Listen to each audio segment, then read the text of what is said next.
Hello, I'm Susan Woods of Susan Woods Nonprofit Solutions, and I thank you for your time. I have some great news for you. Grant money is still available for nonprofit organizations. Despite what you've heard in the media, grant money is still available. Now, it may be difficult to get federal grant money on the federal level, but you still have options with corporate and foundation and other governmental entities. So the purpose of this video message is to teach you how to write grant proposals using a step-by-step guidance. Again, how to write grant proposals using step-by-step guidance. Here are our learning objectives. Upon completion of this class preview, you will be able to complete these tasks accurately. Number one, describe the importance of a needs analysis. Two, explain organization versus project or program. Three, define nonprofit grant proposal. Four, define the grant proposal components. Five, analyze a corporate and foundation RFP. Six, score a grant application using a rubric. And seven, present a grant application to the board. Look at these tasks. These are the tasks that you will learn in this class. These are very important tasks listed in sequential order, the order in which you should learn, so that this information can be easily retained. So let's keep going. Prove the need. There is absolutely no reason to apply for grant money if there is not a need in the community to use the grant money, if there's not a problem to solve.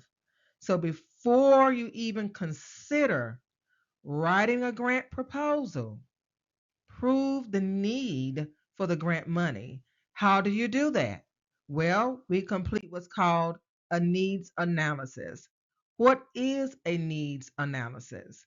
A needs analysis is a systematic process of identifying, compiling, and analyzing information using questionnaires, surveys, observations, and other tools to define problems in a community. So you don't just assume that there is a problem in your community, even if you're seeing it with your own eyes.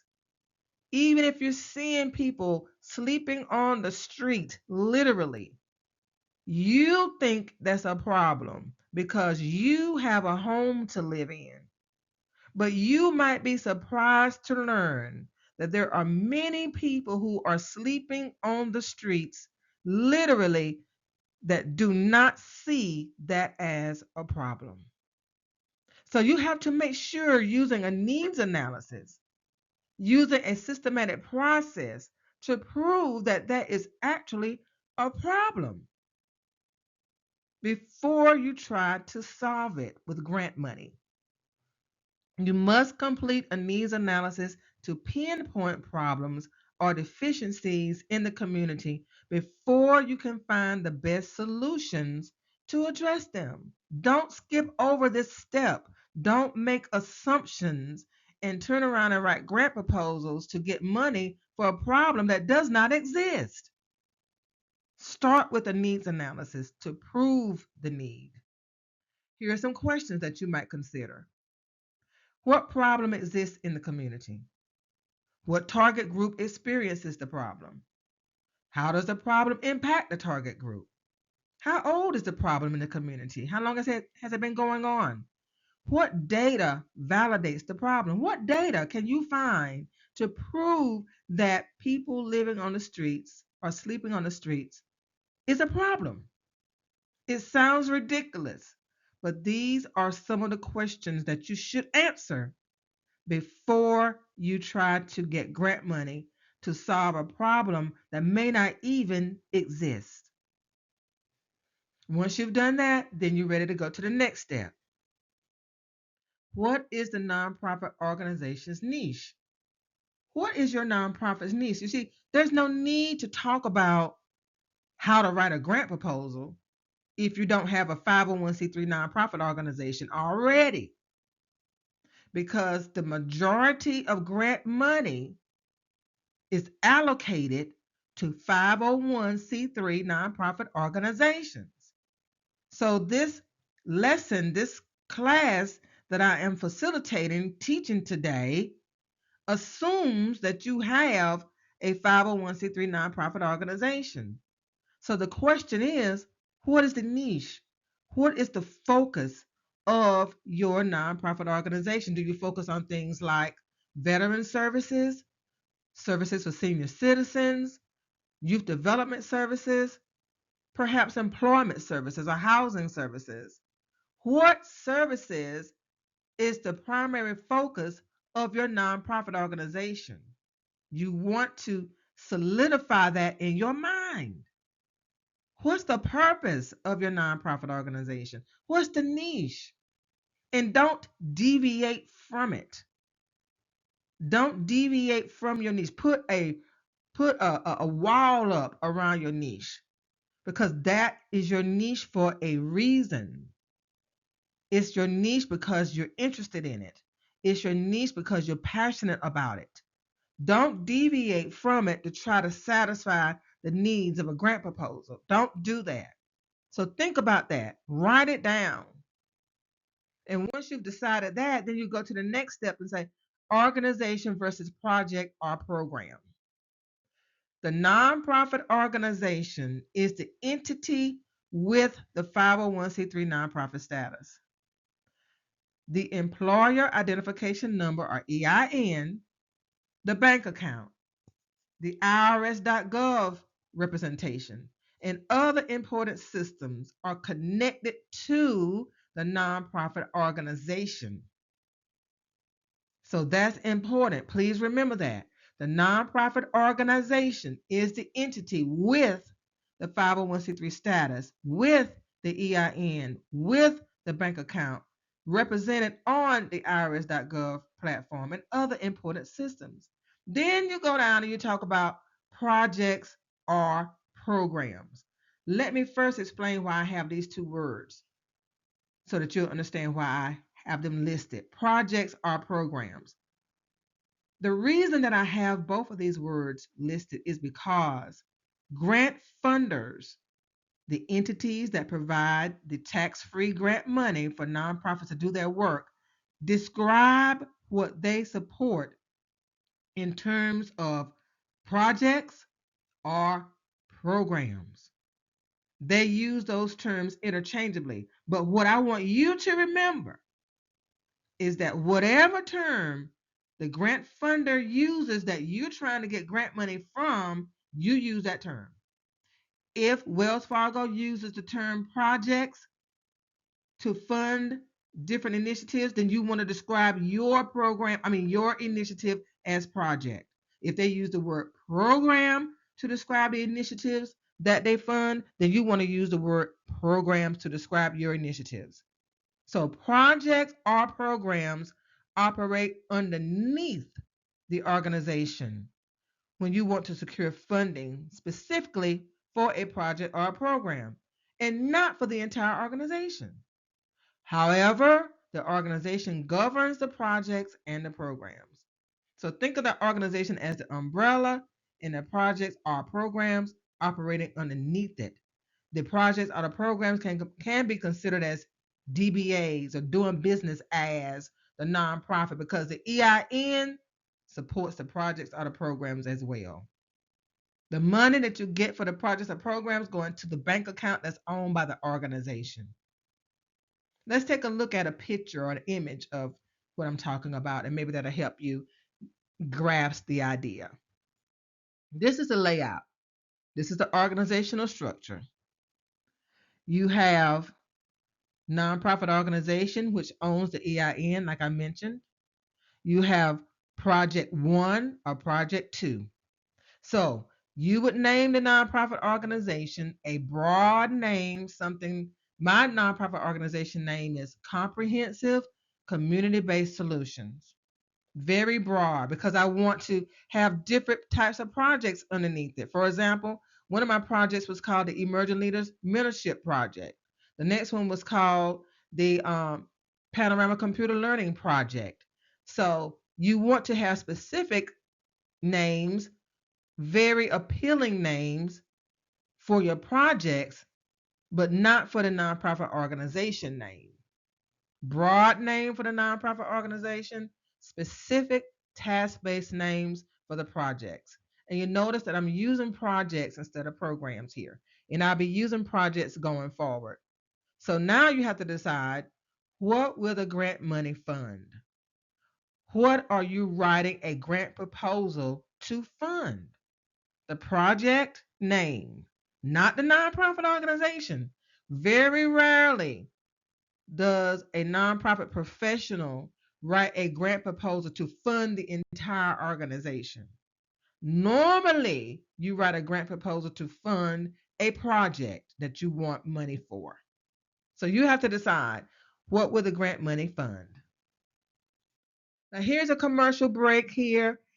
I want to let you know that if you want to keep learning, if you like my teaching style so far, if you like the way that I'm presenting information, I invite you to enroll in the Ultimate Grant Writing Masterclass to expand on the information we're learning today by digging deeper into the topics, completing more hands-on activities, and networking with other grant writers who are also going to participate in this masterclass. Here are your benefits. It's a blended learning option. Some people call it hybrid. That means you will complete your activities independently around your schedule at your own pace in the comfort, privacy, and safety of your home. And then you will call into some Zoom check-in meetings with me so that we can talk about what you are learning, answer any questions that you have. So that's the purpose of the Zoom meetings. You will get a printable workbook that you can download from the course and print it so that you can write notes as you learn. You will have audio-based lectures just like you're listening to now with me. And you will have video-based simulations in which I will show you how to complete different tasks using computer systems that you use when you write grant proposals. And finally, you have easy to complete tasks that you will turn in that I will grade or that I will look at. Now, your investment is only $450. The course is yours forever. And if $450 is not in your budget, I offer monthly payment plans. You can divide your payment plans into 2 monthly payments of $225 or 3 monthly payments of $150 per month. And finally, I have a bonus for you. I'm going to review a grant proposal that you write to provide feedback for that grant proposal for you, free of charge. So again, if you want to keep learning, then I suggest that you enroll in this class. Now let me get back to this presentation. What is a nonprofit grant proposal? What is a nonprofit grant proposal? A grant proposal is a detailed document submitted to grant funding organizations requesting financial support for a specific project or initiative. The grant proposal must clearly demonstrate the ability to attain measurable results with the funding provided. In other words, funders give money to organizations to offer programs that clearly demonstrate they can provide measurable results at the end of the program. They can clearly make you feel comfortable believing that if I give this organization grant money, these children will be able to read at or above grade level at the end of the 6-month program. That's just an example. You have to make the funder feel comfortable giving your organization the money that you're asking for. Your grant proposal should answer the following questions. What is the funder's return on investment, or ROI? What is the funder going to get out of giving you $50,000 to do an after-school program for youth? What are they going to get out of it? How does a grant proposal assure the funder that the organization will achieve the results described. How are you going to make them feel comfortable giving you $50,000? And then, does the grant proposal convince the funder that the organization deserves the funding more than any other organization? Because you see, the only thing nonprofit organizations compete for is grant money. They would never compete for doing work. They would never compete to do work, but they will always compete for the grant funding in order to do the work. So keep these questions in mind and be prepared to answer them in your grant proposal. Just write your grant proposal in a way that these questions are already answered. Let's look at the grant proposal components. The grant proposal itself has 6 components, and one of the components has 4 subcomponents. So let's take a look at them, and I'm going to explain each one of these components, okay? I just want to let you see how they look visually first. Here are the 6 grant proposal components: problem statement, project description. Underneath project description, you have subcategories. The first subcategory under project description is vision statement. Second one, mission statement. Third one, qualitative objectives. Fourth one is quantitative goals. So the first grant proposal component is the problem statement. The second grant proposal component is project description. And then the project description has 4 subcategories: vision statement, mission statement, qualitative objectives, quantitative goals. Then we go back over to the grant proposal components. Number 3, project budget. 4, implementation plan. 5, evaluation plan. And 6, sustainability plan. And like I said, I'm listing everything in this class in the order in which they should be completed. For example, you cannot complete the project budget number 3 before you complete the project description, because the information in the project description dictates what's going to be in the project budget. The project budget puts a financial cost on what you want to provide in the description, and so on and so forth. So everything I'm listing here is in the order in which you should complete them. So let's look at the problem statement. The problem statement is a compilation of the needs analysis data in a report format that is easy to read and compelling. It should evoke a sense of urgency to invest in the community. So you will take all of the information that you compiled when you did the needs analysis. Remember the needs analysis we talked about?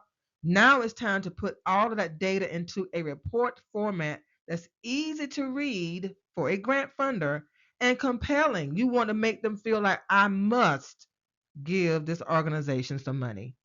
I must give this organization some money.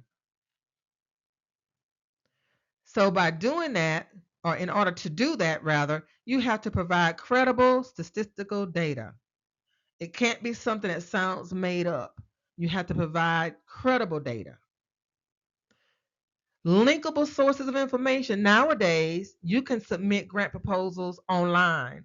So that makes it very easy for you to link to the data. Put a link to the data so that the grant funder, if they choose, they can click on the link and just read the data for themselves. Specific demographics. We cannot say that you want to serve every community, because that's not feasible. That's absolutely not feasible to say that. So what you have to say is specifically, what are the demographics? Male, female, young, middle age, older, seniors, economically distressed, income level, educational level, location. All of those things are a part of the demographics that you're gonna paint a picture. The funders should be able to see in their minds They should be able to see in their minds the area in which you're going to serve. That's how well written the demographics should be.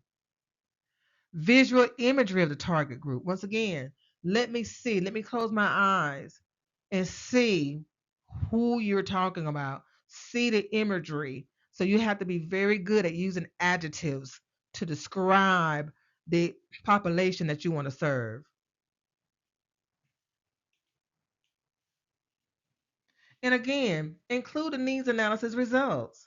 You want to make sure that you include the needs analysis results in the problem statement to make it a strong problem statement.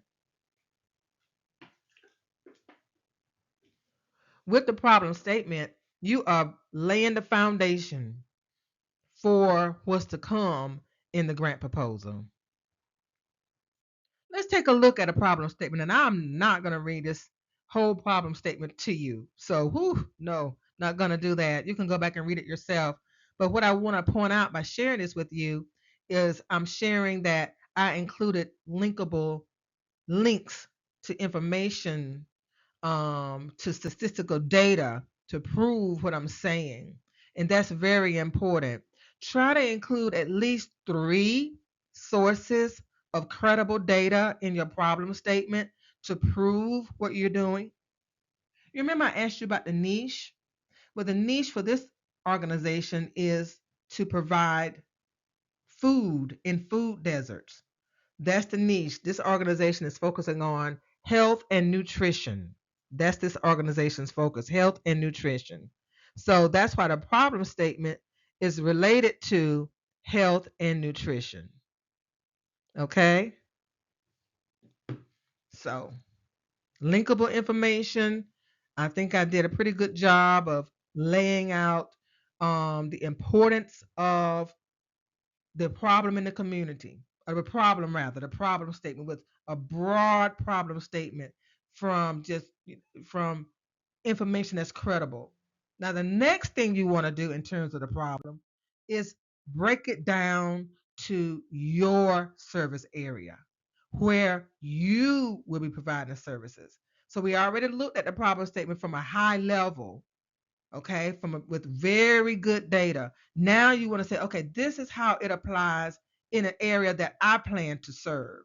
So this person's name is Betty, and she's a lifelong resident of Clio, South Carolina. And if she spells out what she's noticed in her location, in where she plans to serve, and she put a linkable data in her problem statement as well that pertains specifically to Clio, South Carolina. So you want to again have 2 sections of the problem statement. The first section would be a broad explanation of the problem, and the next section would be narrowed down to where you live.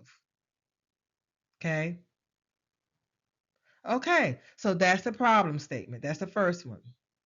And I'm just highlighting some linkable data in this specific demographics of a problem statement. So how are you feeling so far? We're just on component number 1. We're just on component number 1. Okay, let's keep going. So what's the solution? Now that you've talked about the problem, Betty has spelled out the problem from a broad perspective as well as from her specific location perspective. What's the solution to the problem? Because the rest of the grant proposal will focus just on the solution. Solution, a community garden. That's what she came up with. The solution to the problem in Clio, South Carolina is a community garden. So Betty decided to meet with her board of advisors to propose establishing a huge community garden on an empty acre of land in Clio, South Carolina. Now, I'm not going to read everything here. You can go back and read it yourself. Okay? You can go back and read it yourself, but she is explaining this is what she wants to do.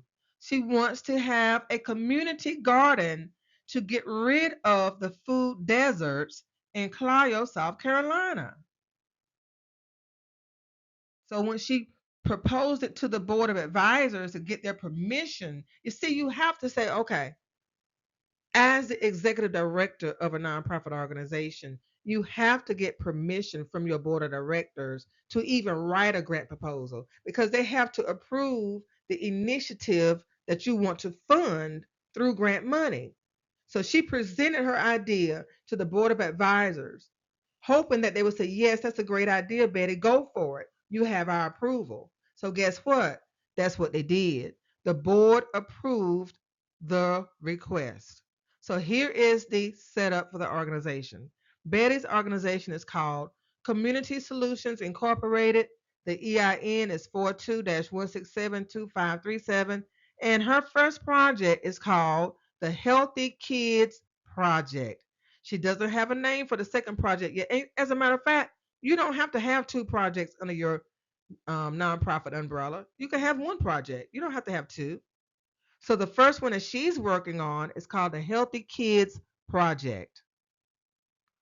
What do you need to fund with grant money? That's the question. What do you need to fund with grant money? What does Betty need to fund with grant money? She needs to fund the Healthy Kids Project. That's why she needs grant money to fund the Healthy Kids Project. Okay? How are you feeling about learning? How is it how is everything going? Are you enjoying this class? Do you think it's beneficial? Can you apply what you've learned so far? Well, here I am again with my advertisement. You can enroll in the Ultimate Grant Writing Masterclass. It'll take you deeper into the topics that I'm teaching.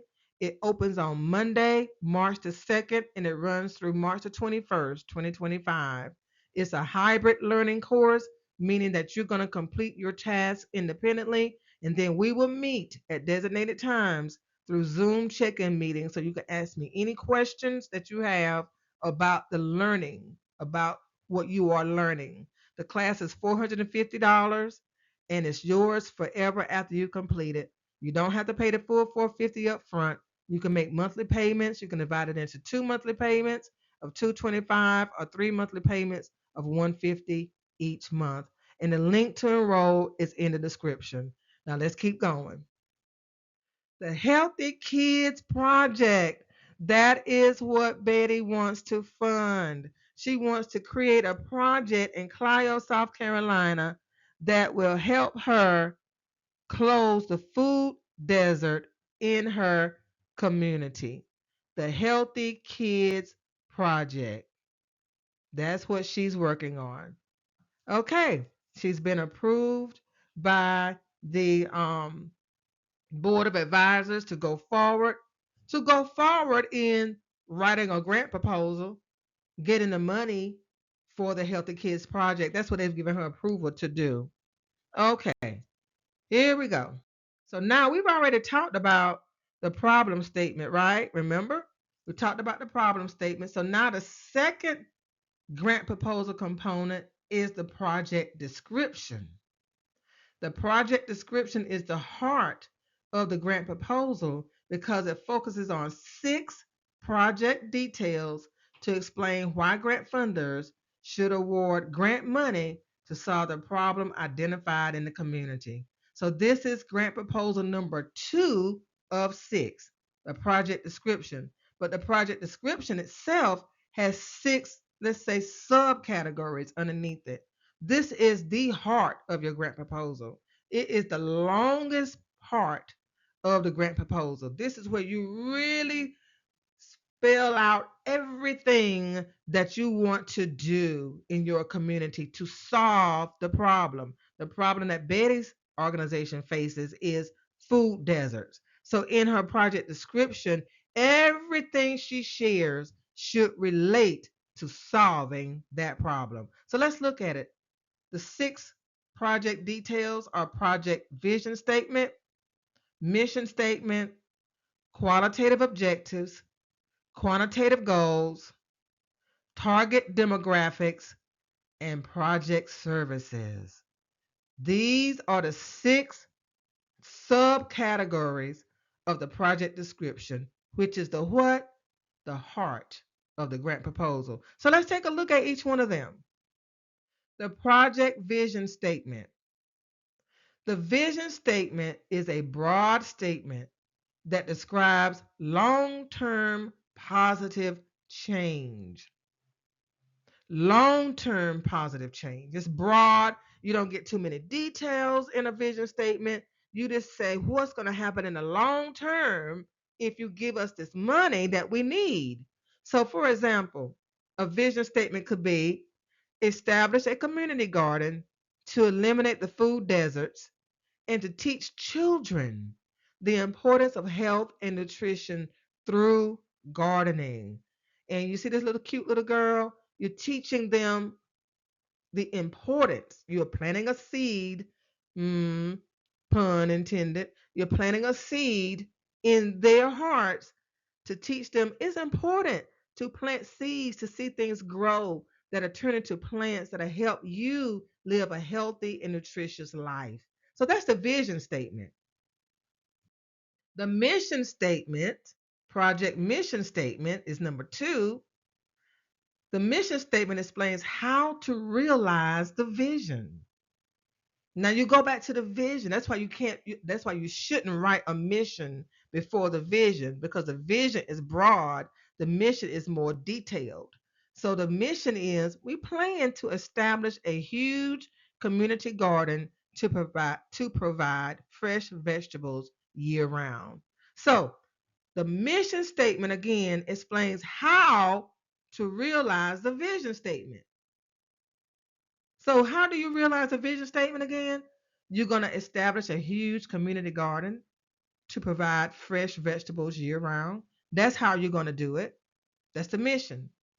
The third subcategory under the program description is here: qualitative objectives. Qualitative objectives. That's the third subcategory under the program description: qualitative objectives. And another word for this is outcomes. You will see the word outcomes in most requests for proposals. Requests for proposals are those announcements that grant funders send out to the world saying, hey, we have grant money and we want you to apply for it.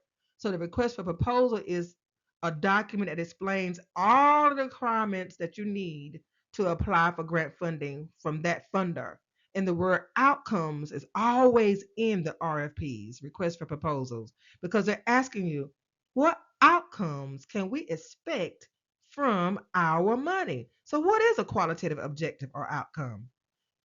Qualitative objectives measures changes in behaviors in terms of outcomes over a certain period of time.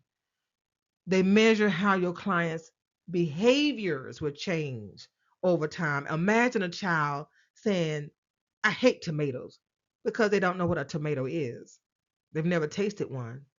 So in your program, once you teach them how to grow tomatoes and they eat one or they eat them, their behavior may change to, oh, I love these. These taste good. So the kids will demonstrate a greater appreciation for eating healthy vegetables and will encourage their parents and guardians to prepare better meals for them. That's the behavioral change that you are telling the grant funder they can expect from their $50,000 investment.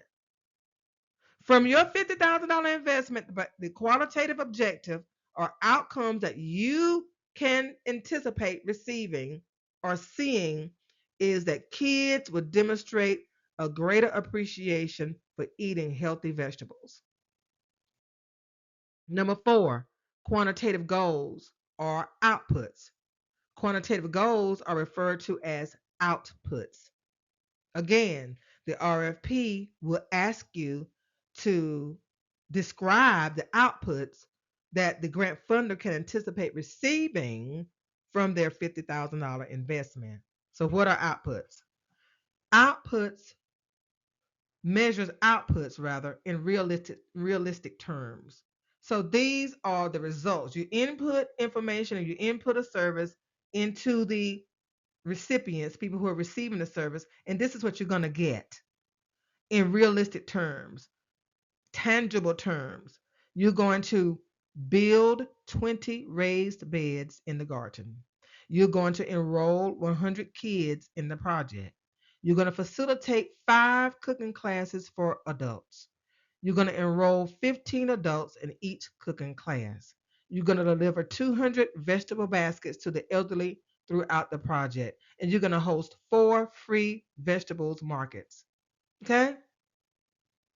Those are outputs. Those are tangible things that you can clearly determine if you met or not, right?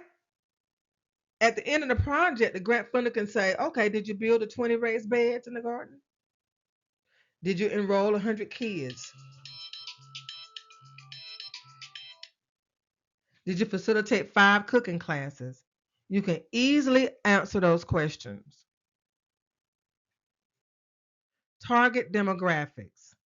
Okay, going back to the demographics, going back to the people that you are going to serve. Who are you going to serve?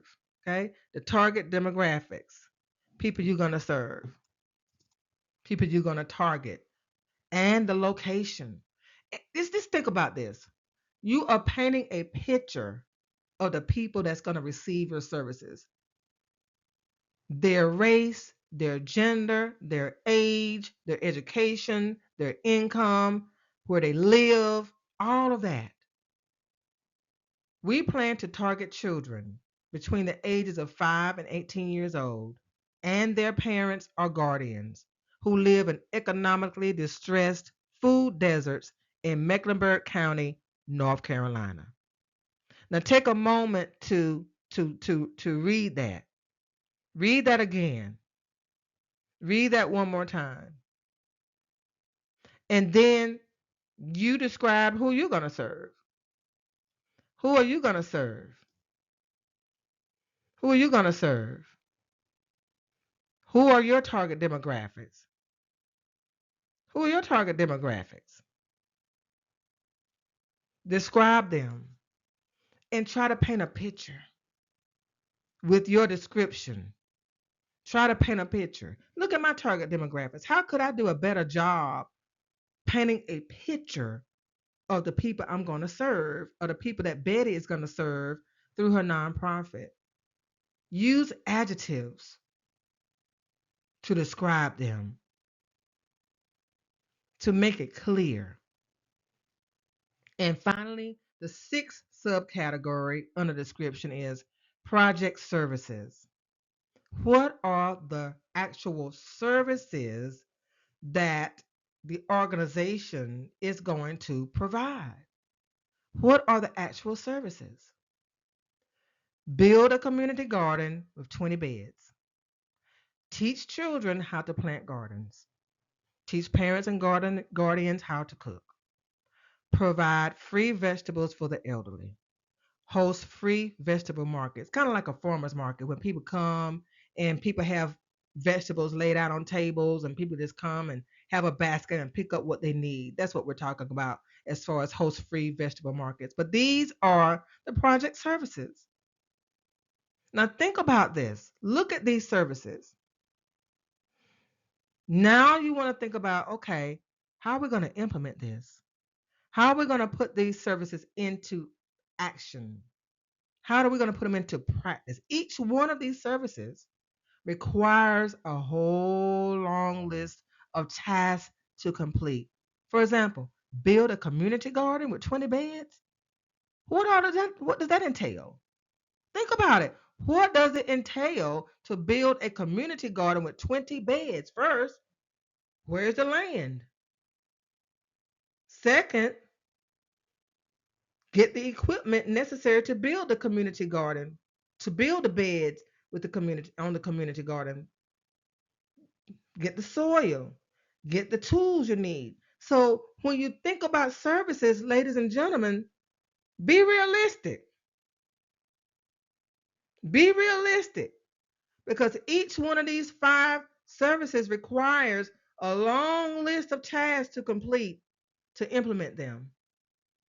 And implementation is one of the other grant proposal components that you would have to explain how you're going to implement each of these 5 project services. Think about that, because sometimes people fall into the trap of trying to do too much. Now you could just stop, or Betty could just stop with the first 2. Build a community garden with 20 beds, teach children how to plant gardens, and that's it. And maybe over time add the last 3. So think about things, because sometimes, I've been in this business now since 2003, the nonprofit sector, teaching classes, setting up nonprofits for other people, reinstating nonprofits. I complete the whole entire process to help you start and reinstate. And sometimes I have to tell people, look, you're doing too much. That's not reasonable. Don't think you have to do so much to be relevant. Don't you think it's relevant just to have a community garden with 20 beds? Don't you think it's relevant or important to teach children how to plant gardens? Don't allow yourself to become overwhelmed with the fear of people saying, oh, that's all you're doing? That's it? What are they doing? So we are finished with the project description component. We've talked about the 6 subcategories of the project description.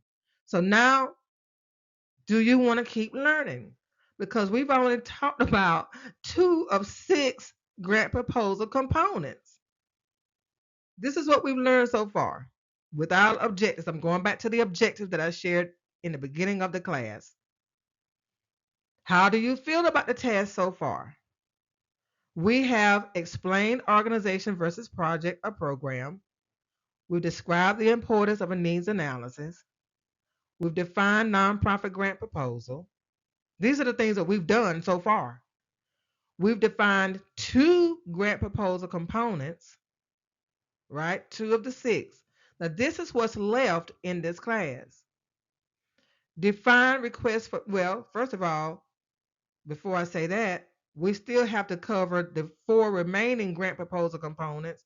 Then we'll define request for proposal, analyze a corporate and foundation request for proposal, score a grant proposal using a rubric. Scoring means whenever you submit a grant proposal to a funder, they have what's called a rubric that they use to score your grant proposal. Each component has a value that they've already established. And when they read that component, they determine what score to give you based on how well you wrote that component.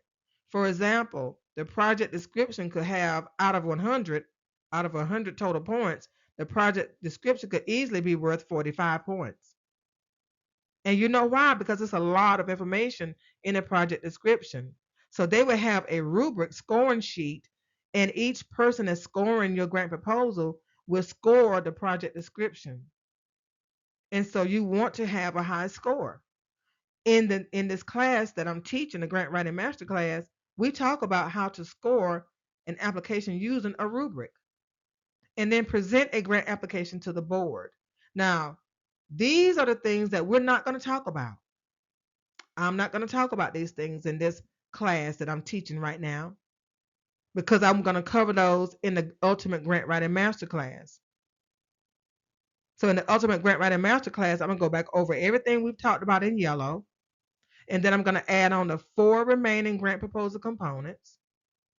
And we're going to talk about requests for proposals. And the request for proposal, again, is an announcement that grant funders make to the world to say, we have grant money available.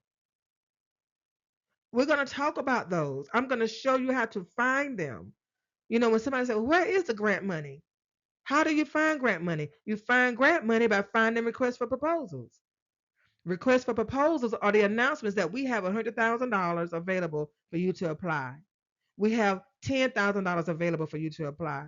Dollar General on Monday, March the 2nd, is going to announce the second of 6 RFPs, requests for proposals, that it will announce this year. On Monday, it's going to be about adult literacy. So Dollar General is going to send out an RFP on Monday saying we have $10,000 available for organizations that provide adult literacy programs. So we're going to talk about that, and I'm going to pull them up, and I'm going to explain how to read them, how to find them. Okay? So these are the things that we're going to talk about in the grant writing masterclass. I'm going to show you a grant application, and we're going to grade it together using a rubric scorecard so you can get used to what grant funders look for, their scoring criteria. And then the last bullet, I'm going to teach you how to present a grant application to a board of directors. Because although you submit a grant application to the board of directors, they still want you to come to them and present it, to sell them on it. They're looking at your body language. They're looking at your passion. They're looking at your enthusiasm about what you want to do for the community. And they are weighing that to determine whether or not they're going to give you the money that you requested. So these are all of the things that are going to be in the Grant Writing Masterclass. The Grant Writing Masterclass, one more time, is opening on Monday, March the 2nd, and it will run through March the 21st. 3 weeks. You will work on tasks independently around your schedule at your pace in the comfort, privacy, and safety of your home. Then we will do check-ins. I'm going to send you a list and you'll know exactly what you should have completed before our Zoom check-in. Our Zoom check-ins will be on Thursday evenings at 7 p.m. They're optional. If you don't need a check-in, you don't have any questions, that's fine. But on Thursdays at 7 p.m. Eastern Time, you will call into a Zoom call or a Zoom meeting, and I will answer any questions you have about what you should have completed thus far. The reason that I'm doing it this way is because I want to hold you accountable for getting the work done. I'm guilty of enrolling in classes and never completing them because my teacher didn't hold me accountable. They said, go ahead and complete this online class and good luck. This is not that class. I'm holding you accountable for completing certain modules before the Thursday meetings. And then at the Thursday meetings, we will talk about how you did on those modules and so on and so forth. At the end, you will, I won't say should, you will be ready to write a grant proposal. And I'm going to grade that grant proposal if you want to. I'm going to give you feedback on that grant proposal before you submit it to a funder. That's included in this class. So if you want to join the Ultimate Grant Writing Masterclass, it's a hybrid learning course because it's blended learning, we're working together, then I invite you to do so. The link is in the description to join. There is a maximum. I'm only going to accept 20 people in this class because I want to be able to give you my time and the time, rather, that you deserve. So it's only 20 people going to be in this class. And again, the link to enroll is in the description, or you can scan this QR code to enroll. Once again, the class is $450. You can divide it into 2 payments, or you can divide it into 3 payments. I want you to be a part of this learning experience. Grant money is still available, everybody. Don't believe what you heard in the media. They're referring to federal government grants. But corporations have thousands of grants. Foundations have thousands of grants. It is not too late. Learn this skill set now. I'm Susan Woods. Here are my credentials.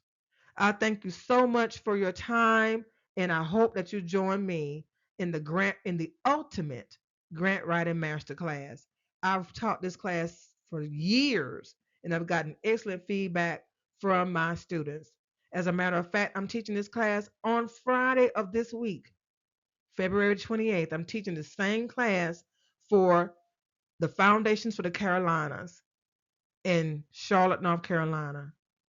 And I've been told over 100 people have enrolled in the class. Now, it's a free class that I'm teaching because they have supported me over the years. No one has to pay for the class, is what I mean. No one pays for the class because it's offered through the Foundation for the Carolinas, and they have blessed me with the opportunity to teach it. But for that organization, you can look it up, foundationfftc.org. fftc.org, for them to choose me to teach this class for their audience is a huge blessing from God.